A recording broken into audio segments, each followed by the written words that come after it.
कलिकालानले दग्धान् जीवान् स्त्रातुं समुद्यतः राजचन्द्रसुधा सिन्धुर् नमस्तस्मै स्मराम्यहम्। मोक्षमार्गस्य नेतारं भेत्तारं कर्मभूभृतां ज्ञातारं विश्वतत्त्वानां वन्दे तद्गुणलब्धये। नमः समयसाराय स्वानुभूत्या चकासते चित्स्वभावाय भावाय सर्वभावान्तरच्छिदे।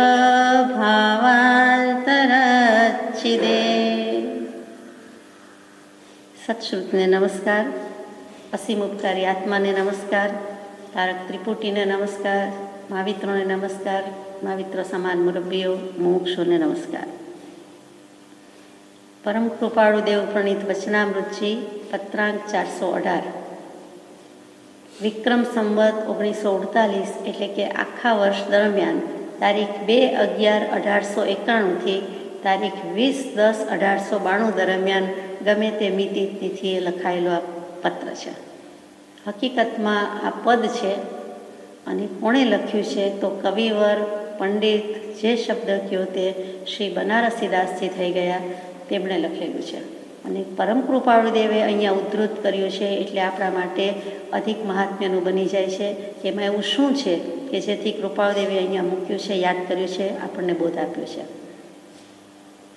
આ બનારસીદાસજી કોણ તો કે આજથી બરાબર 450 વર્ષ પહેલાં 425 વર્ષ પહેલાં વિક્રમ સંવત 1643ના મહા મહિનામાં એ જન્મ પામેલા ને ક્યાં જન્મ પામ્યા તો ભારતમાં, ભારતની ભવ્ય ભૂમિમાં તીર્થંકર દેવ હંમેશા ઉત્તર ભારતમાં થયા છે, ધુરંધર આચાર્યો દક્ષિણ ભારતમાં થયા છે।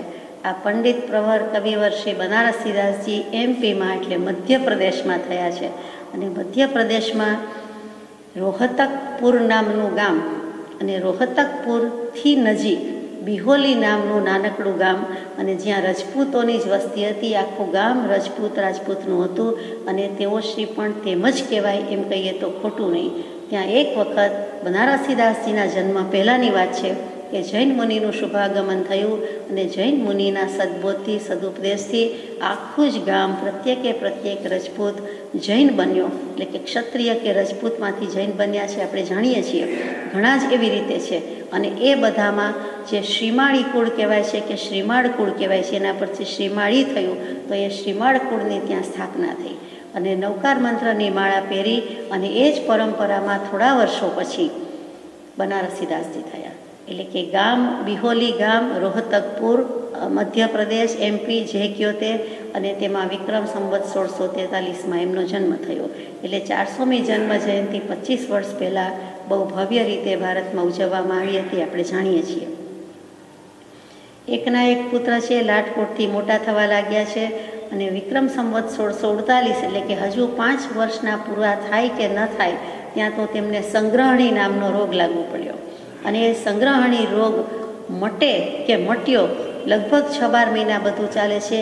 ત્યાં શીતળાનો રોગ કે શીતળાનો ભોગ થયો અને શીતળાનો રોગ લાગુ પડ્યા પછી એ પણ મટી ગયો છે, એમાંથી પણ આબાદ બચી ગયા છે। એ જમાનાની વાત છે, આજે તો શીતળા નાબૂદી છે એની ના નથી, પણ તે વખતની વાત છે। અને 1 વર્ષ આટલું કષ્ટમય પસાર કર્યા પછી એટલે કે 5-6 વર્ષની વય આવી ગયા પછી મોટે ભાગે જે થતું આવ્યું છે તે થયું કે હોશિયાર છે, સ્માર્ટ છે, તેજસ્વી છે। વિક્રમ સંવત 1650માં એટલે કે 5 જ વર્ષની ઉંમર થઈ છે, પછી 7 વર્ષની ઉંમર થાય છે ત્યાં પંડિત પ્રવર શ્રી રૂપચંદજી પાંડે પધારે છે। એ રૂપચંદજી પાંડે એટલે બીજા કોઈ નહીં પણ જીનેન્દ્ર પંચકલ્યાણ જે આપણે ગાઈએ છીએ તેના કર્તા પુરુષ છે। દિગંબર પંડિત છે, અધ્યાત્મ વિદ્વાન છે અને તેમનો બેટો થાય છે અને તેમની પાસે એ વિદ્યાભ્યાસ કરે છે। તીક્ષ્ણ બુદ્ધિ હોવાથી 2-3 વર્ષમાં જ બનારસીદાસજી ઘણા જ હોશિયાર હતા અને ઘણા જ હોશિયાર થયા. પણ એ જમાનો મુસ્લિમનો હતો, એટલે કે મુસલમાનોની પ્રબળતાનો હતો, એનો સામનો કરવાનો હતો. એટલે અત્યાચારના ભયથી માત્ર 9 વર્ષની કુમળી વયે, કાચી વયે જ એમનો વિવાહ કરી દેવામાં આવ્યો અને ખૈરાબાદના શેઠ કલ્યાણમલજીની કન્યા સાથે એમનો વિવાહ કર્યો. અને ત્યાર પછી તરત જ, એટલે વિક્રમ સંવત 1654ના મહાસુદ બારસના દિવસે એમના લગ્ન થયા. એટલે કે આ બધી 9, 10, 12, 14 વર્ષની વાત છે. અને તે જ દિવસે, જે દિવસે લગ્ન દિવસ છે, તે દિવસે જ જન્મ, મરણ ને લગ્ન એક જ પરિવારમાં, પોતાના પરિવારમાં એક જ દિવસે થયા છે, થાય છે. એનો નમૂનો છે, એનું દૃષ્ટાંત છે. જે દિવસે પોતાના લગ્ન છે તે જ દિવસે પોતાને ત્યાં બહેનનો જન્મ છે અને તે જ દિવસે પોતાના દાદીમાનું મૃત્યુ છે. એટલે જન્મ, લગ્ન, મરણ એક જ દિવસે, એક જ પ્રસંગમાં, તો આ પરિવારનું દૃષ્ટાંત છે. સંસારની વિડંબનાથી એમને ઘણું દુઃખ લાગે છે, વૈરાગ્ય આવી જાય છે. છતાં ઉંમર નાની છે, એટલે જોઈએ તેવો અને જેવો જોઈએ તેવો વૈરાગ્ય નથી. વૈરાગ્યની સાથે શૃંગાર પણ એટલો જ છે, એટલે એને વૈરાગ્ય કહેવો કે કેમ એ પ્રશ્નાર્થ થઈ જાય છે. પછી દેવદત્તજી નામના પંડિતનો ભેટો થાય છે, એમની પાસે અભ્યાસ કરે છે. એ દેવદત્તજી પંડિતને એમ થાય છે કે આ એક જ કાર્ય કરવા જેવું છે. અને બનારસીદાસજીને પણ એમ જ થાય છે કે આ એક જ ભણવા જેટલું જ કાર્ય મારે કરવાનું છે, બીજી કોઈ જ જવાબદારી નથી, તો હું બરાબર ભણું. એ અભ્યાસ પણ એક બાજુથી ચાલુ છે, પણ જવાની દીવાની કહી છે તેમ એકનો એક પુત્ર, વડીલોનો અઢળક પ્રેમ અને પોતાની યુવાની અને સૌંદર્ય અને સાથે સાથે લક્ષ્મી સંપત્તિની છોડ ઉડે છે. એટલે જે બનવાનું છે તે બને છે કે અનંગ રંગમાં ભિન્ન કે મગ્ન થઈ જાય છે. અને તે જ અરસામાં એક જૌનપુરના ખરતર ગચ્છીય મુનિ કે યતિ પધારે છે. તેને યતિ જ કહેવાય છે. યતિ ભાનુચંદ્રજી પધારે છે. ખરા અર્થમાં યતિ હતા. ઋષિ, મુનિ, સાધુ એની દશાથી પણ ચડિયાતી એવી એમની દશા હતી, એવો એમનો અભ્યાસ હતો.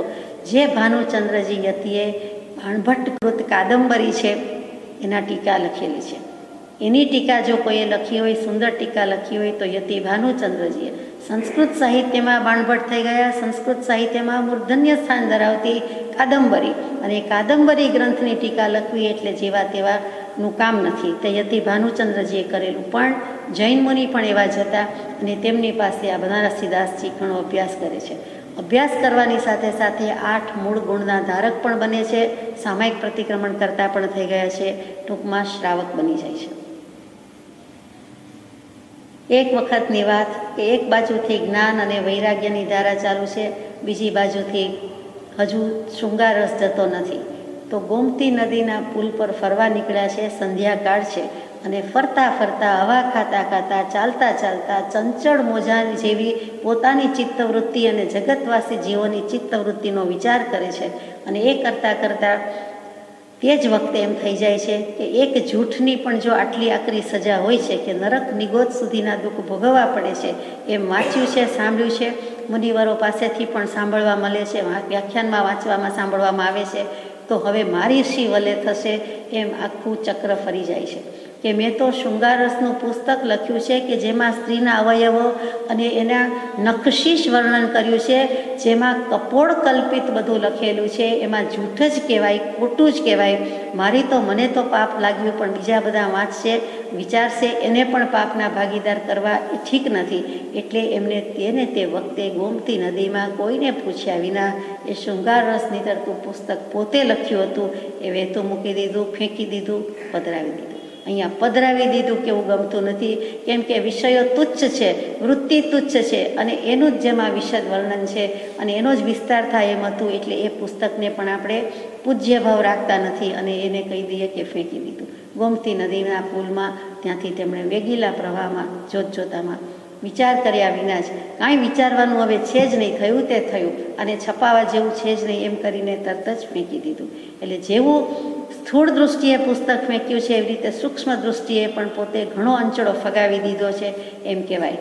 પોતાના દિલમાં એ પરિણતિ થઈ, આત્મામાં પરિણતિ થઈ માટે જ ફગાવ્યું છે, કોઈના કહેવાથી ફગાવ્યું નથી.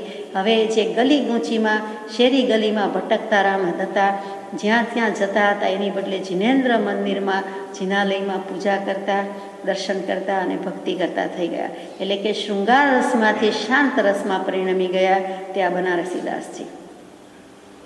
એ જ અરસામાં આગ્રામાં અર્થમલજી નામના એક અધ્યાત્મ રસિક વિદ્વાન છે, એ સજ્જન છે, ગૃહસ્થ છે, અને તે વિચારે છે કે આનામાં કવિતા લખવાની લેખન શક્તિ, વિચક્ષણ શક્તિ પડેલી છે, પણ બનારસીદાસજીની કવિતામાં અધ્યાત્મનું કાંઈ આત્માનું આવતું નથી, શૃંગાર રસનું આવે છે, બીજું આવે છે. તો અધ્યાત્મ સફર લખે તો કેટલું સારું, અદ્ભુત રસ રેલાઈ જાય. એટલે શુભ ભાવનાથી, ઉગ્ર તીવ્ર ભાવનાથી એમણે તે બનારસીદાસજીને, જે પંડિત રાજમલજી પાંડે કહેવાય છે, તેમની સમયસર ટીકા છે તે વાંચવા આપી અને કહ્યું કે હવે તમે આના ઉપરથી કંઈક લખજો. એટલે કે મૂળમાં નિમિત્ત કોણ થયું? તો કે આ જે અર્થમલજી છે તે, આગ્રાના અર્થમલજી. એટલે તેમણે તે સમયસર વાંચવા આપ્યું, સાદી ભાષામાં સમયસર ટીકા વાંચવા આપી. બનારસીદાસજી તો અભ્યાસી છે, વિચક્ષણ છે, હોશિયાર છે, એટલે તરત જ જાતે વાંચીને નિશ્ચય નહીંનું એકાંતે ગ્રહણ થઈ ગયું. જાણે કે નિશ્ચય નહીંનું ગ્રહણ લાગ્યું, ગ્રહણ થઈ ગયું એટલે પકડાઈ ગયો, અને એકાંતે નિશ્ચય નહીં એટલે એનું ગ્રહણ કહીએ છીએ તે એમને લાગી ગયું. જે રાહુ સૂર્ય ચંદ્રને ગળી જાય છે એમ કહીએ છીએ, સૂર્યગ્રહણ થાય છે, ચંદ્રગ્રહણ થાય છે, એવી રીતે જાણે કે એમને પણ નિશ્ચય નહીંનું વળગણ લાગી ગયું. અને જુઓ, સામાયિક પ્રતિક્રમણ ક્રિયા, પૂજા બધું કરતા હતા, એમાંથી હવે એકાંતે નિશ્ચય નહીંને રવાડે ચડી ગયા એમ કહીએ તો ખોટું નથી. અને હવે જે ક્રિયા વગેરે કરવાની હતી, શુભ ભાવ કરવાના હતા, અથવા જે કરી રહ્યા હતા એનાથી બિલકુલ છૂટી પડ્યું, એટલે કે વિરક્ત થઈ ગયા, અને દેહ નિશ્ચય નહીંની બોલબાલા થઈ ગઈ.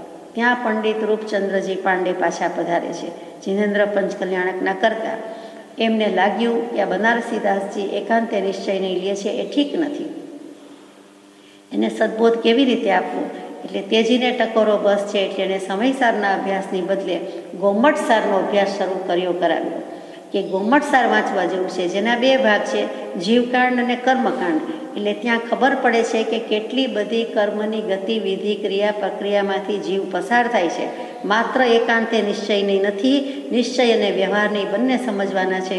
અને ગોમટસારના અભ્યાસથી અને જ્ઞાન અને ક્રિયાનો સમન્વય બંને કરે છે, અને એમની આંખ ખુલી ગઈ.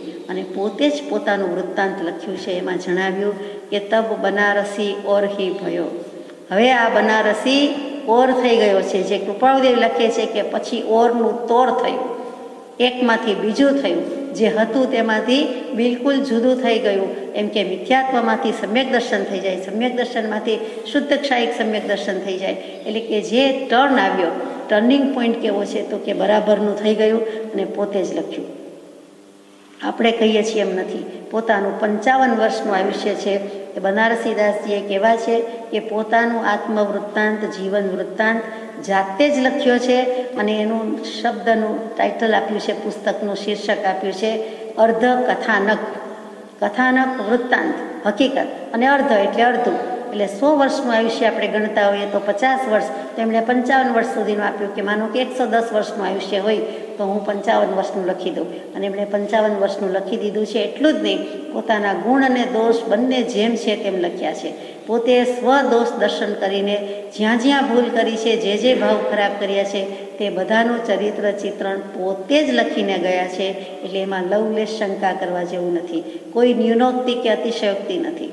કોઈએ પાછળથી લખ્યું વિચાર્યું એમ નથી. 425 વર્ષ પહેલાંનું સાલ, સંવત, મિતિ, તિથિ સાથે આપણને બધું મળી શકે છે. એવી રીતે એમણે જીવન વૃત્તાંત લખ્યું છે. અને કંઈ પણ છુપાવ્યા વિના જેમ છે તેમ લખી દીધું છે. ત્યાર પછી જીનાગમને અનુકૂળ કે જૈન દર્શન અનુકૂળ એમણે ઘણું બધું સાહિત્ય સર્જન કર્યું છે. મુખ્ય શું છે? તો કે એક તો સુક્તિ, મુક્તાવલી, અધ્યાત્મ 32, કર્મ 36, શિવ 25, મોક્ષ પૈડી, ફાગ, અનેક છૂટક કવિતા, એટલે કે કવિત્ત છંદમાં લખ્યું છે. જીન સહસ્ર નામાવલી, ભગવંતના તો અનંત નામ છે. કયા નામે લખવી તારીખ તને કંકોત્રી, હરિ તારા 1000 નામ, 1000ની અનંત નામ. પણ એમણે જીન સહસ્ર નામાવલી લખી છે. બીજા પણ એક પંડિત જીનસેન વગેરે લખી છે, આશાધારે પણ લખી છે. અને અહીંયા બનારસીદાસજીએ પણ ભગવાનના 1008 વિશેષણથી સ્તુતિ કરી છે, લખી છે. અષ્ટક ગીત લખ્યું, વચનિકા લખ્યું, બનારસી વિલાસ લખ્યું. આમ ઘણું બધું લખ્યું છે. અને તેમાં એક પછી જે લખ્યું છે તેની પણ આપણે વાત લઈએ છીએ. હવે આ બધી સાહિત્ય સર્જનની સાધનાની સાથે સાથે ગુહાશ્રમ નભાવવાનો છે. વિક્રમ સંવત 1696માં એકનો એક પુત્ર એમનો હતો, એ પણ અવસાન પામ્યો અને એમને ખૂબ જ અફસોસ થયો, ખૂબ જ ખેદ થયો. આટલી સમજણ અને વૈરાગ્ય હોવા છતાં વૈરાગ્યમાં વર્ધમાનતા થઈ, વૈરાગ્ય વિતરાગતા પ્રત્યે લઈ જાય છે, તેટલો વૈરાગ્ય આવ્યો કે 9 બાળકો આ ઘરે જન્મ્યા અને મુવા કોઈ જ બાકી રહ્યું નહીં. બાકી રહી ગયા તે અમે પતિ પત્ની 2 જ રહ્યા. જેમ પાનખર આવે છે અને વૃક્ષ ઠૂઠું થઈ જાય છે, તેમાં ઠૂઠું થઈ ગયું છે. ઠૂઠું શબ્દ પોતે જ લખ્યું છે. બહુ સુંદર રીતે રજૂઆત કરી છે. આપણે અત્યારે વિગતમાં લેતા નથી કે અમે 2 બાકી રહ્યા, 9 બાળકો જતા રહ્યા. એમાં છેલ્લો જે હતો એ પણ જતો રહ્યો અને એનું એમને ઘણું જ દુઃખ લાગ્યું છે. પણ દુઃખ લાગ્યું છે એટલે અફસોસ, ખેદ, પશ્ચાતાપમાં નથી, પણ એ દુઃખ લાગતાની સાથે વૈરાગ્ય હોવાથી તરત જ વૈરાગ્ય વર્ધમાન થાય છે. એ સમજવા જેવી વાત છે. તત્વદૃષ્ટિથી નરસિંહ મહેતાની જેમ તરત જ બોલી ઉઠ્યા કે ગાઈ ગયા કે આ બધો પરિગ્રહ જતાં હવે મને શાંતિ અને ઉપશાંતિ થશે. મોહભાવ, મોહ દશા શાંત થઈ જવાનો છે. અત્યારે ઉપશાંત પ્રશાંતપણાને ભજે છે. એટલે કે મોહભાવ ક્ષય હોય જ્યાં અથવા હોય પ્રશાંત, તે કહીએ જ્ઞાની દશા, બાકી કહીએ ભ્રાંત, એવી દશા કરી મૂકી છે. સુખે ભજશું શ્રી ગોપાળ. નરસિંહ મહેતાજીએ પણ એમ જ કીધું કે હવે બધી ઝંઝાળ ગઈ તો કાંઈ વાંધો નહીં, હવે અમે સુખથી ભજશું. અને ખરેખર આત્માને ભજે છે. તે અરસામાં સમયસારજીનો પદ્યાનુવાદ શરૂ કરવાનો એમને ભાવ થયો અને સમયસારજીનો પદ્યાનુવાદ એકદમ જ અનુવાદ શબ્દશઃ કરવો એની બદલે એમણે જે કાંઈ રચ્યું તેનું નામ નાટક સમયસારજી. જે આજે આપણે વાંચવાનું છે 418મો પત્ર, એ જે કવિતા મૂકેલી છે, જે પદ મૂક્યું છે, તે નાટક સમયસારજીમાંથી લેવાયેલું છે. એનું 8મું બંધ દ્વાર અને એની ઘણું કરીને 26-27મી ગાથા છે. તો સમયસારજીનો પદ્યાનુવાદ શરૂ કરવાની વાત કરીએ ત્યારે આપણને પહેલું કોણ યાદ આવે કે મૂળ સમયસારજી તો શ્રીમદ કુંદકુંદ ભગવાનતે લખ્યું કે દિગંબર આવનાઈના ધુરંધર આચાર્ય આજથી 2000 વર્ષ પૂર્વે થઈ ગયા તેઓ શ્રી. તો એ કુંદકુંદ આચાર્ય ભગવંતે સમયસાર લખ્યું, મૂળ સમયસાર લખ્યું, એટલે એનું નામ છે સમયસાર પ્રાભૃત. પ્રાભૃત કહેતા પ્રેઝન્ટ, ભેટ, ગિફ્ટ, નજરાણું, બક્ષિસ. આપણને એવી મોટી ભેટ આપીને ગયા છે. એમણે તો અનેક પ્રાભૃત લખ્યા. એમાંથી થોડા સમય સુધી 84 પ્રાભૃત હતા. એમાંથી અષ્ટપ્રાભૃત આજે પણ મળે છે. અને મોટામાં મોટું, મુખ્યમાં મુખ્ય તે સમયસારજી. પછી જો કે નિયમસાર, પ્રવચનસાર, પંચાસ્તિકાઈ વગેરે ગ્રંથ લખ્યા છે, પણ અહીંયા સમયસારજીની વાત છે. આત્માને જ ગાયો છે, આત્માનો જ મહિમા ગાયો છે. જે સમયસારજીના દર્શન સાથે અથવા તો હસ્તગત થતા કૃપાળુદેવને કે કાનજી સ્વામીને પણ એકદમ જ આનંદ વિભોર થઈ ઉઠ્યા હતા, તે સમયસારજીની વાત છે. એમાં આત્માનો જ મહિમા છે. અને એ ઇન્ટ્રોડ્યુસ કરાવનારા સૌરાષ્ટ્રમાં, ગુજરાતમાં અથવા તો ભારતમાં વધારે લેખિત સ્વરૂપે, પ્રકાશિત સ્વરૂપે કરનારા હોય તો એ પણ આ બંને મહાપુરુષો થઈ ગયા. તો અહીંયા બનારસીદાસજીની વાત આવતા પહેલાં કુંદકુંદાચાર્ય મૂળ સમયસારજી લખ્યું.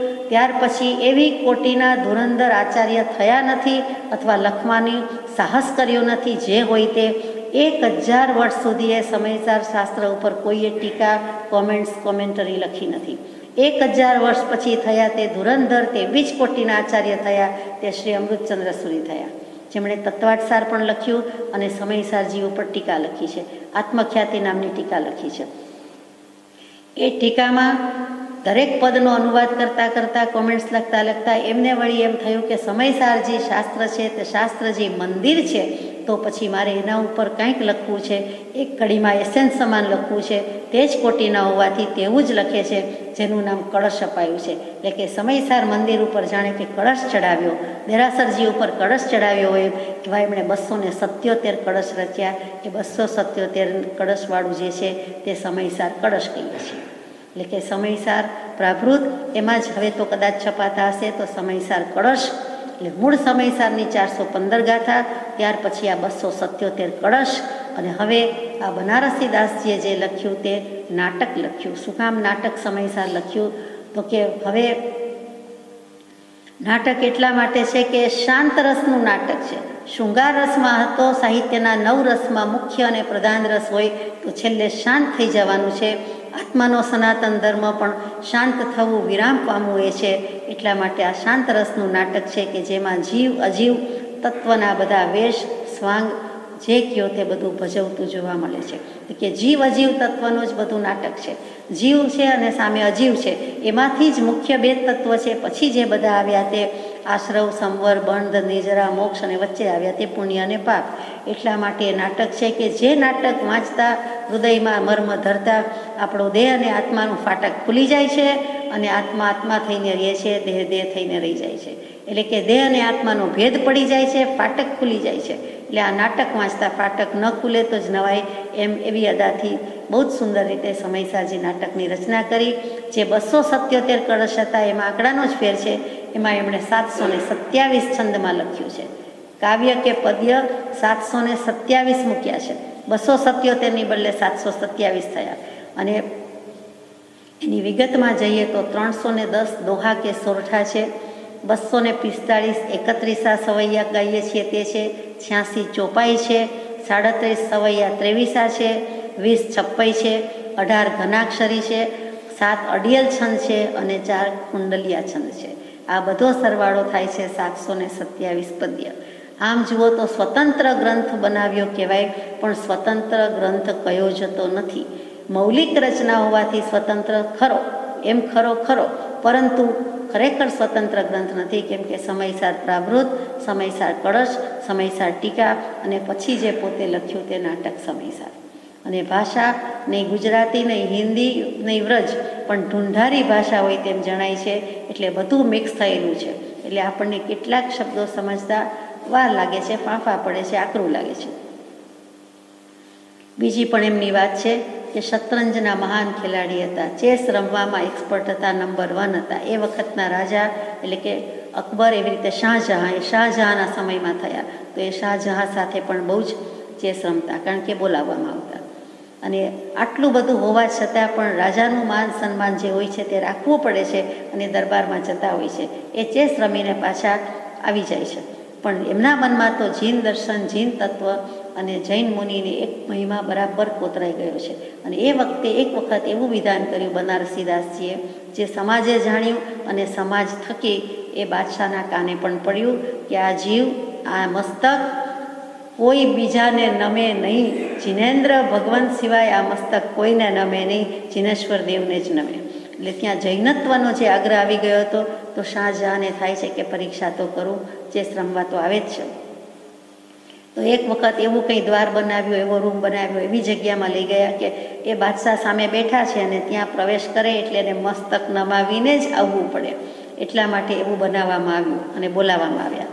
તો બનારસીદાસજીને થાય છે કે આ મસ્તક તો નમે નહીં, પણ આ રાજાએ યુક્તિ કરી છે, પણ યુક્તિથી જવાબ આપું.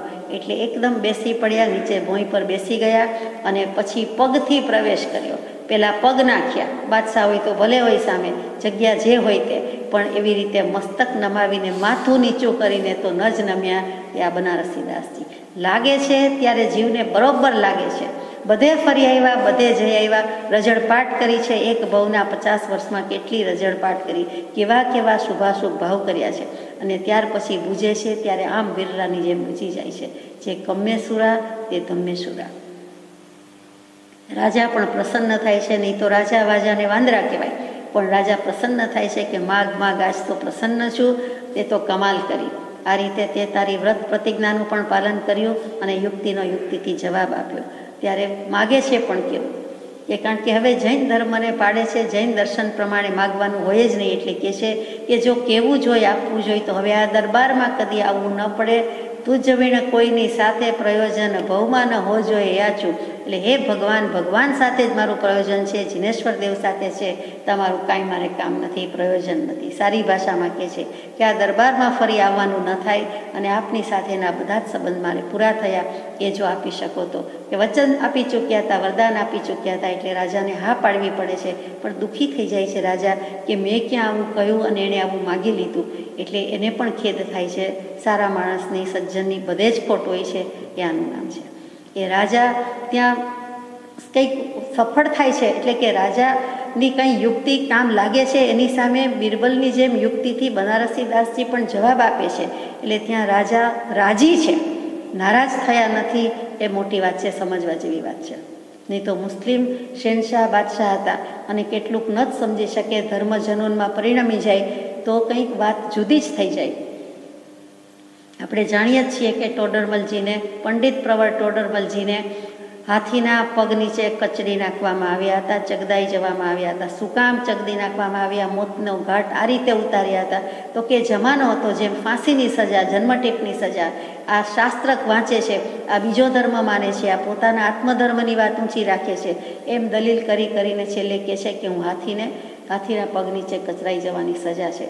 ભરી સભામાં એ રીતે એમને કચડી નાખવામાં આવ્યા હતા. હાથીનો જીવ ચાલતો નથી, કોઈ પૂર્વનો ઋણાનુબંધ હોય કે ગમે તેમ, તો ટોડરમલજી કહે છે કે તને તો આજ્ઞા આપી છે, તું તો અત્યારે દાસ છે અને તારે આ ફરજ બજાવવાની જ છે, અને તું પ્રેમથી કે વગર પ્રેમથી પણ તું અત્યારે મારા ઉપર વજન મૂકી દે અને કચરી નાખ, ગુંદી નાખ. આ તને આજ્ઞા છે, તારે પાલન કરવાનું છે. મારા મનમાં કોઈ તારા પ્રત્યે ખેદ નથી, અફસોસ નથી. જે કંઈ ભાવ છે મારા ભાવ હોય તેવા જ તું પણ ભાવ રાખ, સમજાવે છે. અને પછી એ જ હાથી નીચે એમનું દેહ ત્યાગ થાય છે. પણ અહીંયા એવું થતું નથી, એ વિચારવાનું છે. હવે જિનેશ્વર દેવને જ નમવું, બીજા કોઈને ન નમવું, એમ થોડોક આગ્રહ છે. એમ જૈનત્વનો આગ્રહ આવ્યો, સાથે સાથે દિગંબર અને શ્વેતાંબર. પોતે દિગંબર આમનાઈથી પંડિત થયેલા છે, એટલે દિગંબર આમનાઈને માન્ય કરે છે, એટલે શ્વેતાંબર આમનાઈનો પણ એમને વિરોધ છે. યશોવિજયજી મહારાજ ત્યારે થયા, ઉપાધ્યાય યશોવિજયજી મહારાજ થયા, જે 350-350 વર્ષ પહેલાં. તો એમની સાથે મળવાનું થાય છે, એમનું સાહિત્ય હાથમાં આવે છે, તો એ સાહિત્યની સામે સાહિત્યનો જવાબ આપે છે શ્વેતાંબર અને દિગંબર. યશોવિજયજી મહારાજ દિગંબર આમનાઈનો વિરોધ કરતા હોય છે, તો એમણે લખ્યું કે સિતપટ બોલ, કે શ્વેતાંબરના 84 બોલ છે, આટલી અમારી માન્યતા છે. તો અહીંયા બનારસીદાસજી સામે લખે છે દિગપટ બોલ, એવી રીતે 84 બોલ લખે છે. એવી રીતે સામસામા શાસ્ત્ર સાહિત્યની પણ થોડોક વખત મારામારી કે ધડાધડી થાય છે, પણ એ સાહિત્ય રૂપે, લેખીની રૂપે છે કે અમે આવું માનીએ છીએ, મહાવીર સ્વામીના સંતાન છીએ, પણ અમે આવું માનીએ છીએ. જ્યારે બનારસીદાસજી કહે છે અમે આવું માનીએ છીએ. અને ત્યાર પછી ગોસ્વામી તુલસીદાસજી રામાયણ રચનારા, એનો પણ ભેટો થાય છે. તેઓ શ્રી પણ એ જ સમયમાં થયા. બંને સમકાલીન છે, બંનેનો ભેટો થાય છે, પણ બંને સુગ્ન છે અને રસિકજન છે, સાહિત્યના અને અધ્યાત્મના રસિક વિદ્વાન છે. ગોસ્વામી તુલસીદાસજીએ બનારસીદાસજીને ગમે એટલે અથવા માને છે એટલે પાર્શ્વ પરમાત્માની સ્તુતિ લખીને મોકલી, અને તુલસીદાસજીએ પાર્શ્વનાથ પરમાત્માની સ્તુતિ મોકલી, તો બનારસીદાસજીએ સામે રામાયણની સ્તુતિ મોકલી, વિરાજે રામાયણ ઘટમાહી.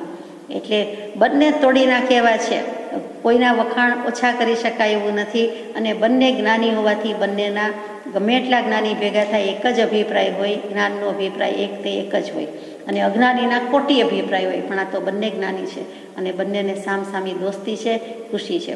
અને યશોવિજયજી મહારાજ સામે પણ આ શ્વેતાંબર દિગંબર આમનાઈનો મતભેદ હતો, બીજું કોઈ ખુન્નસ વિરોધ હોઈ શકે નહીં, હતું પણ નહીં.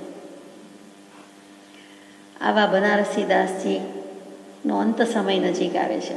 55 વર્ષનું જ આયુષ્ય છે. અંત સમયે તેઓ બોલી શકતા નહોતા અને કંઠ અને ગળું રૂંધાઈ ગયું હતું.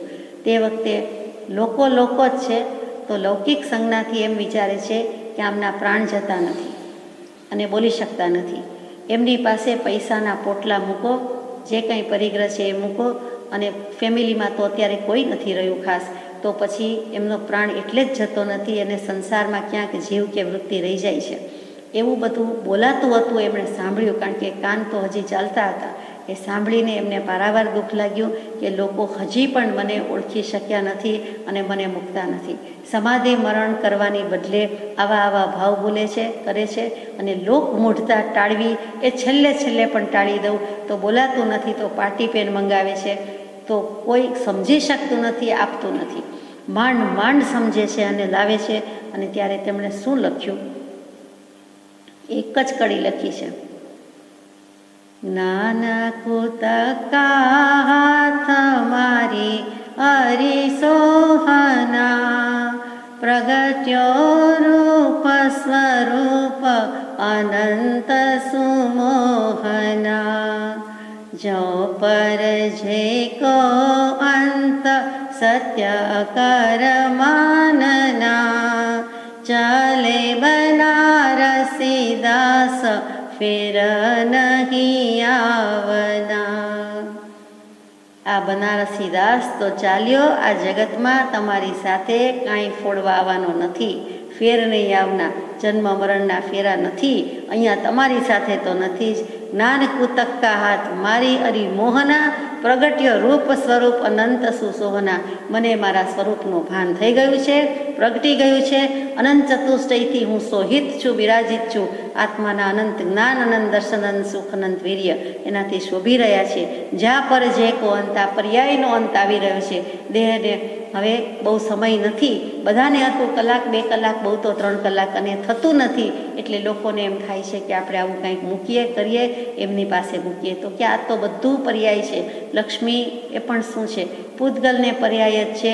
આ દેહ પણ પર્યાય, અને આ બધું જ હવે છોડી દઉં છું. અને દ્રવ્ય મટી જતું નથી. હું દ્રવ્ય, આત્મદ્રવ્ય અહીંથી જાઉં છું. સત્ય કર્માનના, આટલું માનજો કે આ પર્યાય છે અને આ દ્રવ્ય છે.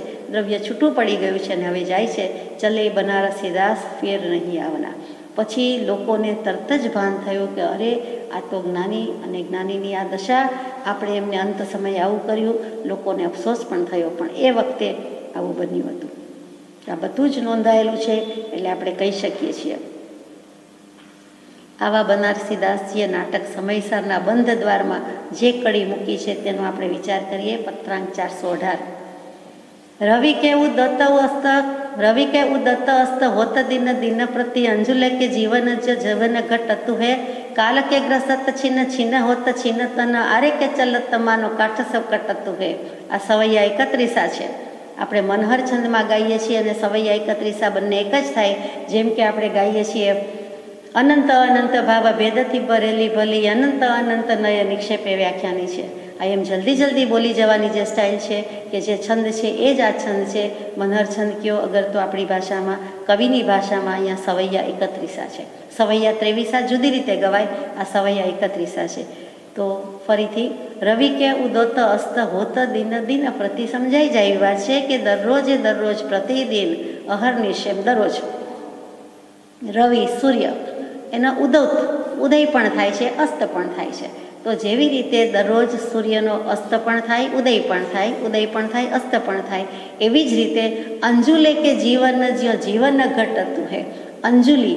અંજુલી એટલે અંજલિ એટલે ખોબો. અહીંયા પસલી કહીએ, ખોબો કહીએ, તેમ અહીંયા અંજલિ. 2 હાથ ધરીને આમ ખોબો કરીએ છીએ તે અંજલિ, એટલે અંજલિબદ્ધ કર્યા એમ કહીએ છીએ તે. એટલે અંજુલી કે જીવન, તો કે ખોબામાં રહેલું જીવનનો અર્થ અહીંયા પાણી છે. પહેલું જીવનનો અર્થ પાણી લઈએ છીએ કે ખોબામાં રહેલું પાણી ગમે તેટલું જાળવીએ પણ ધીમે ધીમે પડી જ જાય, સરકતું જ જાય, સરતું જ જાય, ઓછું જ થતું જાય. ગમે તેવો ખોબો હોય પણ એને સેજ ખોલ પડે, આંગળી વચ્ચેનું ડિસ્ટન્સ હોય, એમાંથી એ સરતું જ હોય છે. આપણને દેખાય કે નહીં, પણ એમાં વધુ વખત રહી શકતું નથી. એ સરકતું જ જાય છે, નીચે પડતું જાય છે. એવી જ રીતે જીવન ઘટતું હોય, જીવન આપણું આયુષ્ય પણ ઘટતું જ જાય છે.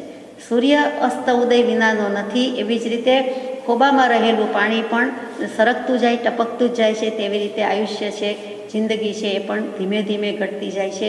એક સમયે ઓછું થતું જાય છે ને એક સમયે વધતું જાય છે એમ લાગે છે, પણ જિંદગી, આયુષ્ય તો એક સમયે ઘટે જ છે. ગર્ભનો જીવ બાલ્ય અવસ્થા, યુવાવસ્થા આપણે એમ માનીએ છીએ કે વધતું જાય છે, ઉંમર વધતી જાય છે, વય વધતી જાય છે, પણ કુલ ઉંમર છે, ટોટલ આયુષ્ય, ટોટલ લાઈફમાંથી તો ઘટતું જ જાય છે. વરસ દિનાકી ગાંઠ કો ઉત્સવ ગાય બજાય, મૂરખ નર સમજે નહીં વરસ ગાંઠ કો જાય. ગાંઠમાંથી ઓછું થયું, ગજવામાંથી ઓછું થયું, જિંદગીમાંથી એક ઓછું થયું, એ લક્ષ્ય રહેતો નથી, પણ મોટું ઉજવણું કરવા જાય છે. તો જે નર્યું સત્ય છે, નેકેડ ટ્રુથ છે, નક્કર હકીકત છે, અને વાસ્તવિકતાનું સ્વરૂપ આપીને મૂકી દીધું છે. કે જેમ સૂર્યનો અસ્ત ઉદય થયા કરે છે, એવી રીતે દરરોજ થયા કરે છે. તેમાં તો સમયે થયા કરે છે. કાલ કે ગ્રસત છિન્ન હોત છિન્ન તન, આરે કે ચલત માનો કાઠ સૌ કટતું હે. કાલ કે ગ્રસત છિન્ન, એવી જ રીતે કાળ દેવતા કયો, સમય કયો, આપણું આયુષ્ય કયો, એ જે કાળ દ્રવ્ય છે એ પણ ચાલી જ રહ્યું છે. છીન એટલે ક્ષણ. ત્યાં છીન એટલે ક્ષણે ઓછું થાય છે. સમય શબ્દ નથી લખ્યો, ક્ષણ લીધું છે.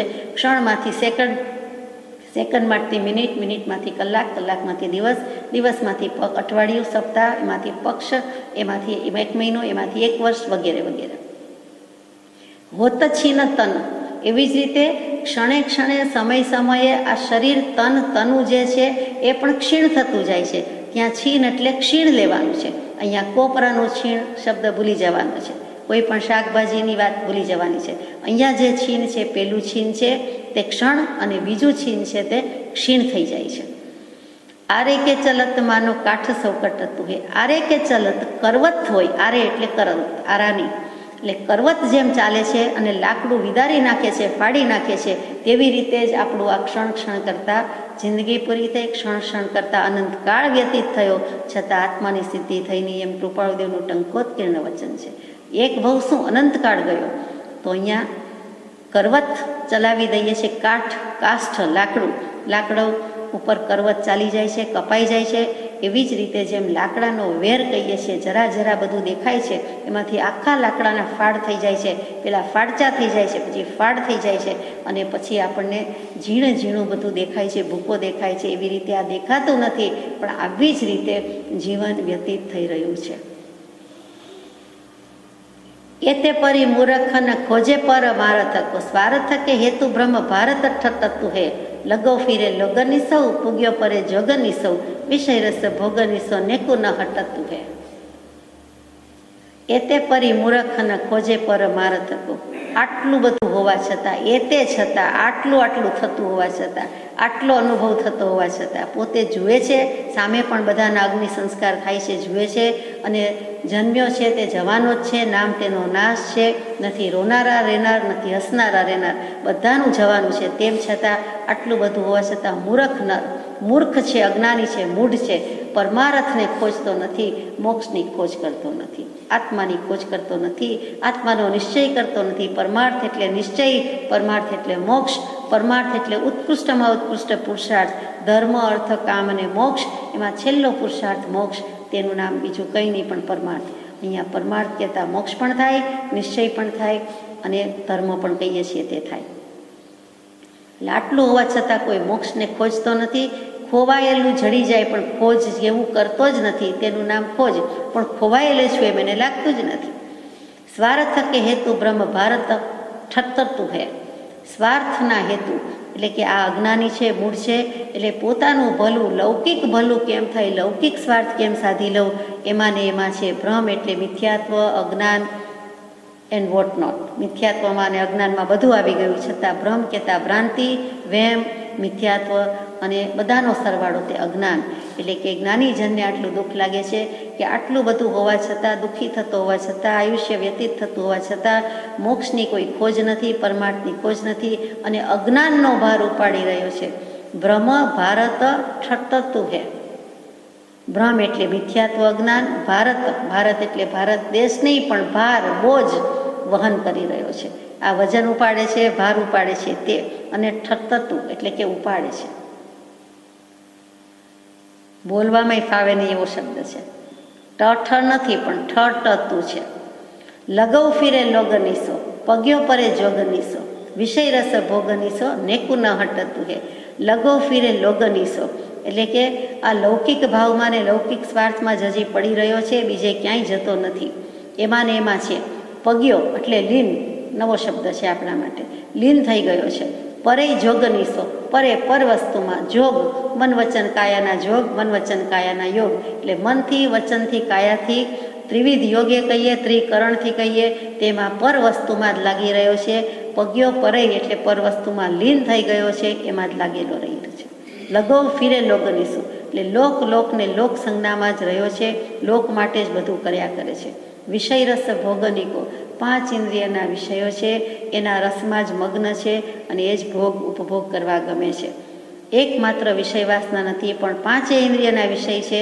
એ 5 ઇન્દ્રિય જ્ઞાનેન્દ્રિય છે, તે જીનાગમથી લ્યો તો, વેદાંતથી લ્યો, ઇતર દર્શનથી લ્યો તો 5 કર્મેન્દ્રિય છે, અને સાથે સાથે એનો અધિષ્ઠાતા કોણ છે તો કે આત્મા છે. 5 ઇન્દ્રિય, એનું ઉપર પાછું મન, અને એનો પણ અધિષ્ઠાતા કોઈ હોય તો કે આત્માની સત્તા વડે દેહ પ્રવર્તે જાણ, એટલે એ છે. તેમ છતાં ઇન્દ્રિયના વિષય મુખ્ય 23 છે, અને વિકાર તો 240 છે. શબ્દાંતરથી કોઈક આચાર્યના મતે ઇન્દ્રિયના વિષયો 27-28 પણ છે, અને વિકાર 252 પણ છે. એટલે ટૂંકમાં સ્પર્શમાં, ગંધમાં, રસમાં, શબ્દમાં એમ કોઈને કોઈ રીતે ખડી રહ્યો છે, એમ એમનું કહેવાનું છે. નેકુ ન હટતું એ, નેકુ સહેજ પણ જરાય જીરીક જરાક પણ હટતો નથી. આમાં ને આમાં છે, એ ત્યાંથી દૂર જતો નથી, એમાં જ લાગી રહેલો છે. આટલું હોવા છતાં એ જરાય ટસસે મસ થતો નથી, એમાં ને એમાં રહ્યો છે. નેકવું એટલે જરાય. જૈસે મૃગ મત્ત વૃષાદિત્ય કિત પતિ માહી તૃષાવંત મૃષા જલ કારણ અટતું હે. પછી પાછી ઉપમા આપે છે કે જૈસે મૃગ મત્ત વૃષાદિત્ય કિત પતિ માહી. મૃગ હરણ, મૃગ એટલે હરણ પણ થાય અને મૃગ એટલે પશુ પણ થાય. અહીંયા મૃગ એટલે હરણ લઈએ છીએ. જેવી રીતે હરણ અને કેવું તો કે મત્ત, મદોન્મત્ત હાથી કહીએ તેમ ઉન્મત્ત દશામાં હોય એવું હરણ, એટલે કે ગાંડા જેવું હરણ હોય, આમ તેમ દોડતું હોય, ફાંફા કરતું હોય અને પાણી કરતું મૃગજળની પાછળ દોડતું હોય, તે વખતનું હરણ જોયું હોય તેની ઉન્મત્ત દશાનો ખ્યાલ આપણને આવ્યા વિના રહે નહીં. તો કે ઉન્મત્ત હરણ છે. અને વૃષાદિત્ય કી તપતિમાં વૃષ રાશિમાં જ્યારે સૂર્ય સંક્રમણ કરે છે ત્યારનો સૂર્ય, વૃષ રાશિમાં એટલે વૃષ પરથી ઋષ શબ્દ અને ઋષ પરથી ઋષભ શબ્દ આવ્યો, એટલે કે વૃષ એટલે ધર્મ પણ થાય અને વૃષ એટલે આકરામાં આકરું પણ થાય. તો કે જેઠ મહિનાનો સૂર્ય તપતો હોય આકરામાં આકરું કહેવાય. દિગંબર ચર્યામાં ખુલ્લા શરીરે આપણે ગાઈએ છીએ કે જેઠ તપે અતિ આકરો દાજે નગન શરીર વે ગુરુ મેરે મન બસે, એમ કરીને કોઈ આચાર્ય મહારાજનું પદ છે, કવિવરનું પદ છે, સુંદર પદ છે કે એવા જેઠ મહિનામાં પણ આતાપના લેતા હોય છે ખુલ્લા સૂર્ય સામે, મધ્યાહ્ન સામે, અને એમાં તડકામાં ઊભા હોય, હાલતા હોય, ચાલતા હોય, શરીર પર એક પણ વસ્ત્ર આવરણ નથી તે દિગંબર મુનિ. અને બીજી તો કોઈ વાત જ ન્યારી છે, કાંઈ છે જ નહીં, પરિગ્રહ જ નથી. અને તેમાં તપશ્ચર્યા કરે છે, ઊભા હોય છે, વિચરે છે, ચાલે છે, બધું જ છે. તો અહીંયા કહે છે કે વૃષ સંક્રાંતિનો સૂર્ય એટલે કે જેઠ મહિનાનો તાપ તપતો હોય અને હરણ વિચારું નિર્દોષ ગભરું અને પાછું ઉન્મત્ત દશામાં અહીંયા પાણી છે, અહીંયા પાણી છે, રણમાં ફરતું હોય છે. અને મૃગજળ જુએ છે, વૃષાજલ, તૃષાવંત મૃષાજલ. તૃષા છે, તરસ્યું છે, બિલકુલ તરસ્યું છે. આપણે 1 કલાક પાણી પીતા નથી તો આપણને લાગી આવે છે. તો પછી હરણ જેવું હરણ અને ઉનાળાનો જેઠ મહિનાનો તાપ એમાં આટલું દોડે છે. અને પાછું ક્યાં છે તો કે મૃષાજળ એટલે ખોટું જળ છે, મૃગજળ છે, જળ છે નહીં પણ જળની ભ્રાંતિ છે. આપણે ઘણી વખત મુસાફરીમાં જોયું હશે તો દેખાય છે કે ચોક્કસ પાણી ઢોળાયેલું છે એમ લાગે, 50 ફૂટ દૂર, 25 ફૂટ દૂર, અને કાર જ્યાં પહોંચે ત્યાં એમ લાગે કંઈ તો કાંઈ પાણી નથી, એક ટીપુય નથી, પણ બિલકુલ મૃગજળ લાગે, મૃગજળ જ હોય છે, બિલકુલ જળ લાગે. જળમાં સ્થળની ભ્રાંતિ ને સ્થળમાં જળની ભ્રાંતિ. તો એ વખતે તપે છે, રોડ છે, દેખાય છે, રસ્તો છે, રણ છે, માથે સુરત છે, પાણી ક્યાંથી હોય કોઈ માણસ દેખાતું નથી, નિર્જન અવસ્થા છે, તેમ છતાં આપણને પાણી છે એમ ચોક્કસ લાગે છે. ઉતરીને જોઈએ તો પાણીનું ટીપું હોતું નથી, કાંઈ ભીંજાતું નથી. પાણી હોય તો ભીંજાય ને. તો એવી જ રીતે આ હરણ છે એમ તૃષાવંત મૃષાજળ, ખોટા જળ, જાંજવાના જળ, મિથ્યા જળ મૃષાજળની પાછળ અટવાય છે અને ભટકે છે. અટતું હે, અટતું હે એટલે અટકે છે નહીં પણ અટવાય છે, ભૂલું પડે છે અને ભટકે છે. તૈસે ભવ વાસી માયા હિસૌ હિત માની. એવી જ રીતે જીવ છે, આત્મા છે, આપણે છીએ તે માયામાં ને માયામાં અથવા તો મોહમાં અથવા તો મમતામાં અથવા તો મિથ્યાત્વમાં જે 5 મકાર કીધા છે તે મદ, મોહ, માયા, મિથ્યાત્વ, મદ્ય હોય તો મદ્ય, માંસ હોય તો માંસ, મદિરા હોય તો મદિરા, એનો માનો કે ત્યાગ કર્યો છે. તો દ્રવ્યથી સ્થૂળ વસ્તુનો ત્યાગ છે, પણ ભાવ વ્યસન લઈને જે બેઠા છીએ મોહ, માયા, મિથ્યાત્વ છે, એટલું જ નહીં એને હિત માની એને પાછું હિત માને છે. એમાં મારું કલ્યાણ છે એમ લાગે છે કે સંસારમાં તો એમ જ હોય ને, એ કલ્યાણ ન કહેવાય, એ અકલ્યાણ કહેવાય. સંસારીને સંસાર જ ગમે છે, પાછો સંસાર જ જોઈએ છે, એમ નહીં. તો કે તૈસે ભવ વાસી, અને ભવવાલો છે અને સંસારવાલો છે. જ્ઞાની પુરુષને જે ભવ છે તે પણ માન્ય હોતો નથી. અજ્ઞાની ભવ માગ્યા કરે છે, આ ભવે નહીં તો આવતા ભવે. શું કામ ભવ માગવું જોઈએ, શું કામ જન્મ મરણ જોઈએ? એટલે માયા મિથ્યાત્વમાં રાચી રહ્યા છે, એટલે મિથ્યાત્વની મોજમાં માલે છે અને માયામાં ડૂબેલા છે, બરાબર ડૂબેલા છે. ઠાની ભ્રમશ્રમ નાટક નટતું હે. ઠાની એટલે ઠેક ઠેકાણે, સ્થાને, અને ઠા એટલે સ્થાય એટલે ઊભા રહે છે, સ્થાપના કરે છે. એટલે બંને અર્થ થાય. ઠેક ઠેકાણે જ્યાં જાય છે ત્યાં એ ઠગાય છે, મિથ્યા કલ્પના કર્યા કરે છે અને ઠેકાણે ઠેકાણે ઠગાતો અને પોતે પાછો હું દેહ સ્વરૂપ જ છું, હું આત્મા છું એ ભૂલી જાય છે અને પોતાપણાની અહમપણાની મમત્વની સ્થાપના કરતો આવે છે. આપણે કહે ને થાપીને આવ્યો, એમ છાણા થાપીએ છીએ, વસ્તુ થાપીએ છીએ, વસ્તુ સ્થાપે છે પછી એમ થોપે છે એવું કરીને આવે છે. એક તો ઠેકાણે અને પછી ખોટી સ્થાપના, એટલે દ્રવ્યથી અને ક્ષેત્રથી અને ભાવથી ત્રણેયથી જાય છે. શ્રમ નાટક નટતું, આવા ભ્રમ પાછળ, ખોટી વાત પાછળ, મિથ્યાત્વ પાછળ શ્રમ કરે છે, ઉદ્યમ કરે છે, મહેનત કરે છે, ખોટી મહેનત કરે છે. નાટક નટતું હે, નાચ્યા જ કરે છે. અને આ નાટકમાં રહ્યા છે એટલે કે જીવ અજીવ તત્વનું નાટક ચાલ્યા કરે છે, પણ છેલ્લે મોક્ષ તત્વ સુધી જતો નથી, કારણ કે આ બંધ દ્વાર છે. એટલે આ અપેક્ષા એ બધું લખ્યું છે. आगे को धुकत धाई पीछे बछरा चवाई जैसे नहीं न हीन नर जेवरी वटતું है. आगे को धुकत धाई એટલે કે આગળ આગળ દોડતો જાય છે. ધા એટલે સંસ્કૃતમાં ધાવ એટલે દોડવું, અહીંયા ધાઈ શબ્દ છે એટલે આગળ આગળ દોડતો જાય છે. અને શું છે? પીછે પાછળ, બચરા ચવાઈ એટલે કે પાછળ વાછડું ચાવતો જાય છે. પોતે આગળ દોડતો જાય છે અને પાછળ વાછડું ચાવતો જાય છે. જૈસે કેવી રીતે? નયન હીન નર અંધ મનુષ્ય, નયન વિનાનો મનુષ્ય અંધ, જેવરી, જેવરી એટલે દોરડું, અને વટતું હે એટલે વણે છે. એટલે જેવી રીતે આંધળો માણસ વણતો જાય છે, દોરડું વણતું જાય છે અને પાછળથી વાછડું ચાવતું જાય છે, પણ અંધજનને કાંઈ ખબર પડતી નથી. એને તો એમ થાય કે મેં કેટલા બધા દોરડા વણી નાખ્યા, ક્યારનો મહેનત કરું છું અને કેટલી લાંબે સુધી દોરડા વણાઈ ગયા છે, કેટલા જાડા વણાઈ ગયા છે, મારું તો ચાલુ જ કામ છે, પણ એને ખબર નથી કે પાછળ વાછડું ખાઈ જાય છે, દેખાતું નથી, દૃષ્ટિહીન છે, મિથ્યાત્વ છે. ત્યાં સુધી જ્ઞાની પુરુષોએ આપણને પણ દૃષ્ટિહીન કહી દીધા છે. કેમ કે મિથ્યા દૃષ્ટિ છે, મિથ્યાત્વ છે, ખોટું જોઈએ છીએ અને ખોટું માનીએ છીએ. મિથ્યા માન્યતામાંથી ઊંચા આવતા જ નથી, એટલે આપણને ઘણું કહી દીધું છે. અહીંયા અંધ કહી દીધું. કૃપાળુ સ્વચ્છંદ રૂપી અંધત્વની વાત કરે, અહીંયા બનારસીદાસજીએ આ રીતે અંધ કહી દીધું કે દૃષ્ટિહીન જેવા છીએ. એટલે આગળ આગળ દોરડું વણતો જાય છે, અંધજન છે એટલે ખબર પડતી નથી અને પાછળ પાછળ વાછડો ચાવતું જાય છે. जैसे नहीं न हीन नर जेवरी वटतु है तैसे मूढ़ चेतन सुकृत कर तुति करे रोवत हसत फल खोवत खटतु है. એવી જ રીતે મૂઢ છે, મૂર્ખ છે, ચેતન મૂઢ આત્મા શું કરે છે?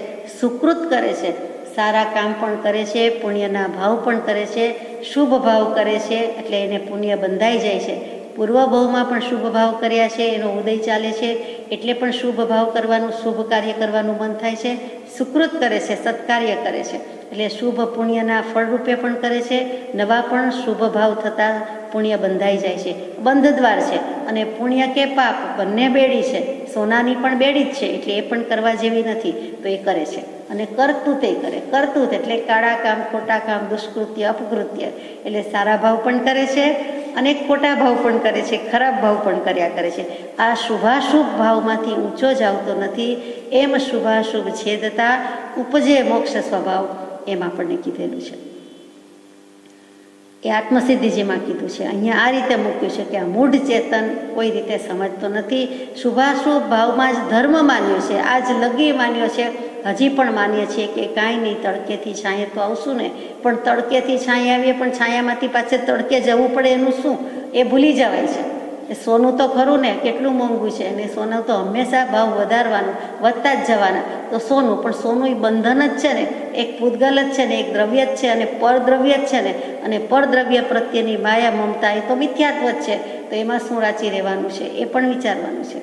તો તૈસે મૂઢ ચેતન સુકૃત કરતું તે કરે, એટલે શુભ ભાવ અને અશુભ ભાવ, પુણ્ય અને પાપ બંને હેય છે. એ દિગંબર આમનાયમાં તીવ્રતાથી કહેવામાં આવ્યું છે, શ્વેતાંબર આમનાયમાં કહેવામાં તો આવ્યું જ છે. તત્વ તો બધે એક સરખું હોય, પણ જરાક ધીમાસથી કહેવાય છે, હળવાશથી કહેવાય છે.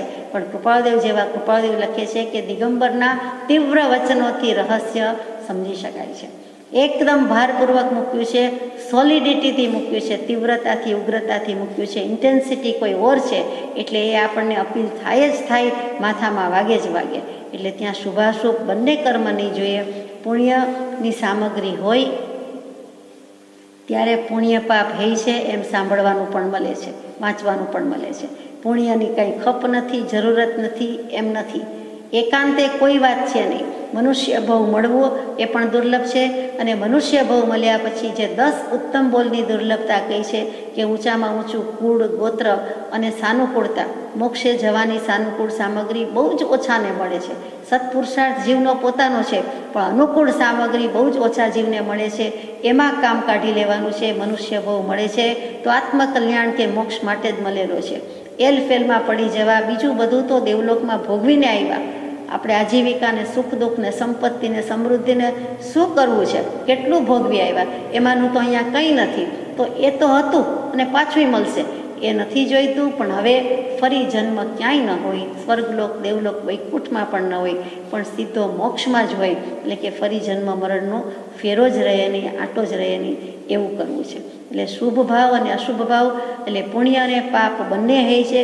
આટલું કરીએ તો આટલું પુણ્ય મળે, આટલું કરીએ તો આટલું ફળ મળે, આટલા નરકના દળિયા તૂટી જાય, આટલા પશુગતિ ટળી જાય, એમ પુણ્યની આશાએ, ફળની આશાએ જે વિતરાગના માર્ગને અનુસરે છે એ કંઈ કામ કરે નહીં.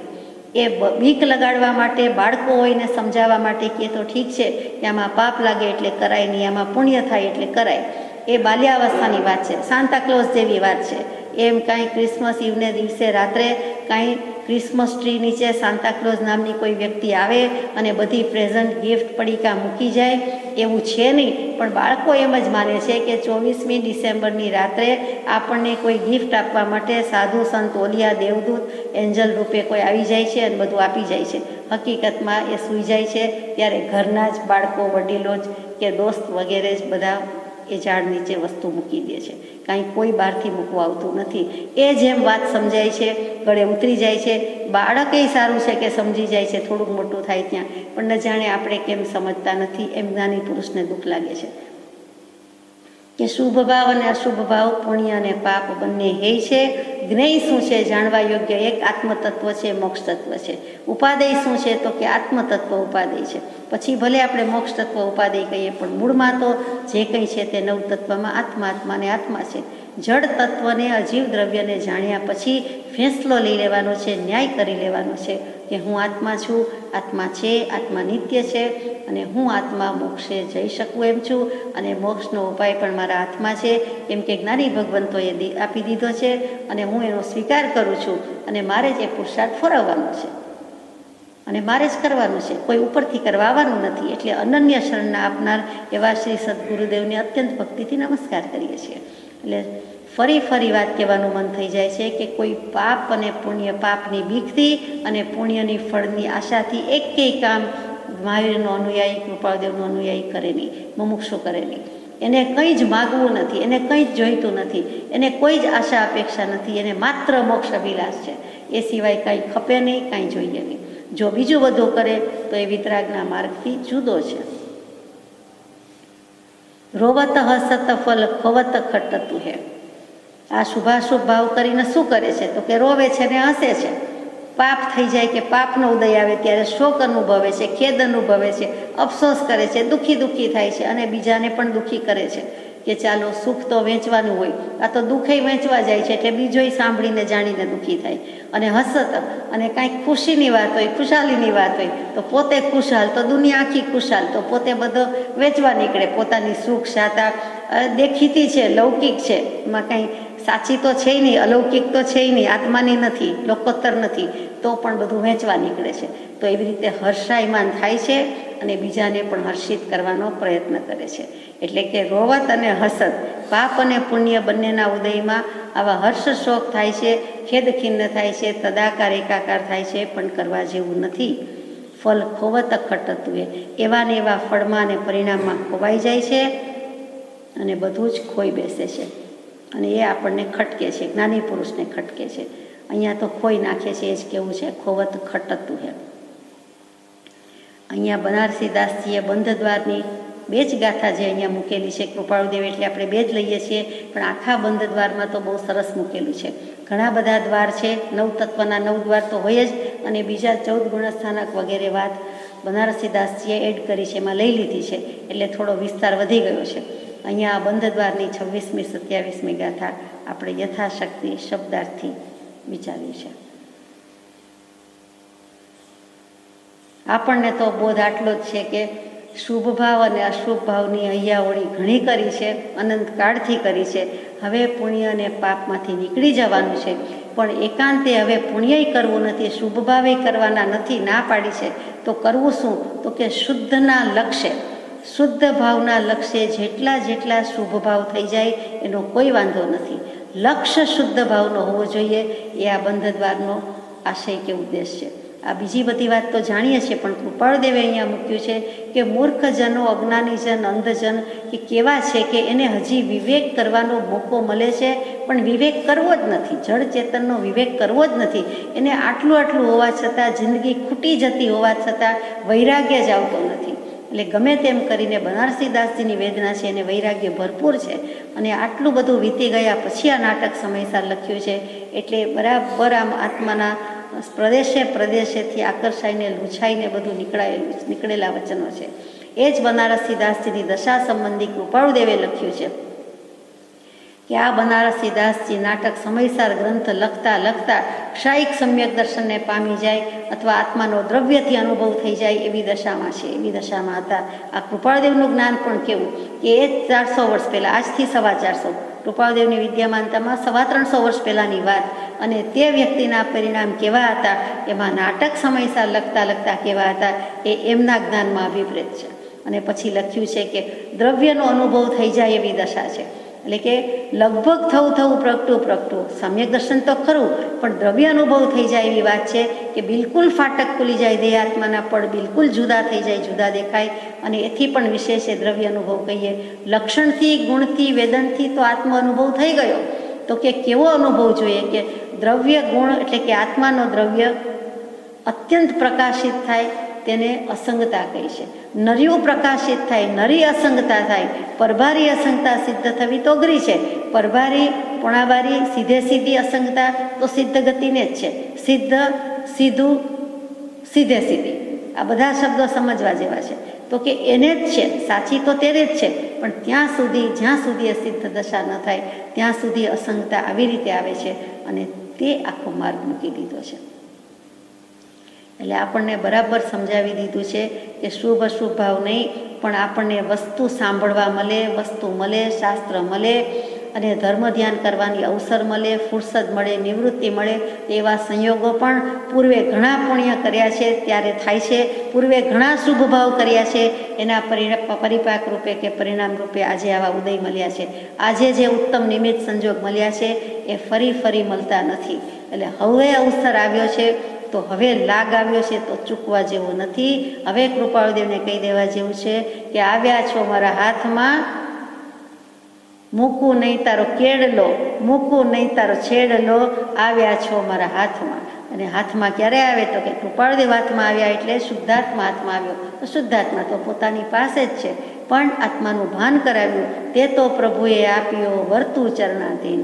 પછી પ્રાર્થના, આભાર, અંજલિ ઉપરૂપે ગાઈએ છીએ કે આ દેહાદિ આજથી વર્તો પ્રભુ આધીન. આપણે આત્મા તો છીએ જ, આત્મા આપણે કંઈ અજીવ નહોતા, અને એમાં કંઈ ભગવાને જીવ તત્વ મૂક્યું નથી. મૃતને સજીવન કરે એવી આ વાત નથી, પણ ભાવથી છે કે ખરેખર આત્મા હોવા છતાં જ્યાં સુધી મિથ્યાત્વ છે કે સમ્યક દર્શન નથી, ત્યાં સુધી આપણને હાલતા ચાલતા શબ કીધા છે, હાલતા ચાલતા મળદા કીધા છે.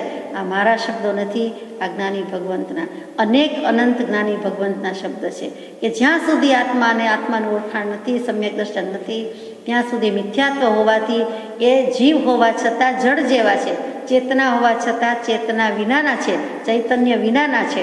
એટલે કે મળદા છે, શબ છે, હાલતા ચાલતા શબ છે. નિશ્ચેતન હોય, સ્થિર થઈ ગયેલા નથી, કેમ કે એનો કોઈ ભાવ, કોઈ ક્રિયા એની શુદ્ધ નથી, સમ્યક નથી, બધું જ અવળું છે. એકડા પહેલાંના મીંડા છે, એટલા માટે આપણને ત્યાં શબ જેવા કહી દીધા છે. પણ એક સમ્યક દર્શન થતાં બધું જ સવળું થઈ જાય છે. એટલે એક શુદ્ધ ઉપયોગ, એક શુદ્ધ ભાવ આવતા આત્માનું કલ્યાણ. શુદ્ધ ભાવ મુજમાં નથી સર્વત જરૂપ, નથી લઘુતા કે દીનતા, શું કહું પરમ સ્વરૂપ. ત્યાં હે પ્રભુના દોરામાં પહેલું જ ગાથા સંબોધન કર્યા પછી પહેલો જ દોષ મૂકી દીધો કે શુદ્ધ ભાવ મુજમાં નથી. શુદ્ધ ભાવ આવ્યો નથી, પ્રગટ્યો નથી, એટલે કે શુદ્ધ ઉપયોગ લાદ્યો નથી. અનંત કાળમાં, 3 કાળમાં અત્યાર સુધીમાં જીવે શું નથી કર્યું, બધું જ કર્યું છે. તીન કાલ સામાયિક કરતા શુદ્ધ ઉપયોગ ન સાધ્યો, સમકિત નવી લયો રે એ તો રૂલ્યો ચતુર્ગતિ માહી. એટલે કે બધા જીવોની કરુણા પણ કીધી છે. ત્રસથાવર કી કરુણા કીની, જીવન એક વિરાદ્યો. છકાઈ જીવની હિંસા નથી કરી, છકાઈ જીવની રક્ષા કરી છે. અનંતકાળના પરિભ્રમણમાં અનંતવાર જીન દીક્ષા લીધી છે, પરંતુ હજુ પરિભ્રમણ મટ્યું નહીં. શું કામ? તો કે જીવનભરનું સામાયિક લીધું એટલે દીક્ષા લીધી, તો પણ એક શુદ્ધ ઉપયોગ એક સમય માટે પણ લાદ્યો નહીં કે સાધ્યો નહીં, એટલે સાધના સિદ્ધપણાને ન પામી. હવે કૃપાળુદેવનો યોગ થયો, મનુષ્ય ભવનો યોગ થયો. ક્ષણ ક્ષણ લાખેણી જાય રે, ચેતન ચેતો મનુષ્ય જન્મ વીતી જાય. એટલે હવે તો શુદ્ધ ઉપયોગમાં રહીને ઉપયોગ પર ઉપયોગ રાખીને કલ્યાણ કરીને જ જવાનું છે. સજાત્મ સ્વરૂપ પરમ